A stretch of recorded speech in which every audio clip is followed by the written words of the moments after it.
9 News. అన్నగారు ఈ party పెట్టారు. ఇవాళ 44 సంవత్సరాల తర్వాత కూడా దేశంలో ఒక కీలక పాత్ర వహించే ఈ తెలుగుదేశం పార్టీలో మేము సభ్యులుగా ఉండడం, ఇవాళ ఎన్నికయ్యి కేంద్రంలో కూడా ఎన్డీఏలో బిగ్గెస్ట్ పార్ట్నర్ బీజేపీకి ఉండడం అనేది ఒక అదృష్టంగా భావిస్తున్నాను. ఆనాడు ఎన్టీఆర్ గారు మహిళలకి ఆస్తిలో సమాన హక్కు ఇవ్వాలి అని ఎప్పుడైతే ఆయన నిర్ణయం అమలు చేశారో సొసైటీలో మార్పులు స్టార్ట్ అయ్యాయి.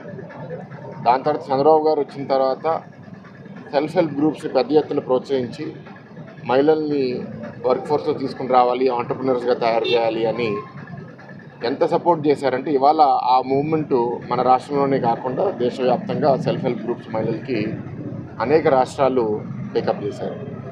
ఆ స్ఫూర్తితోనే ఇవాళ ఈ మహానాడులో నారా లోకేష్ గారు మీరు చూశారు, గతంలో కేంద్రంలో ఈ మహిళా రిజర్వేషన్ 29 ఎలక్షన్స్ కల్లా అమలయ్యేటట్టు ఎన్డీఏ ప్రభుత్వం చట్టాలు తీసుకొస్తే అది ప్రతిపక్షాలు సపోర్ట్ చేయకపోవడం, దానివల్ల చట్టం అమలవ్వకపోవడం.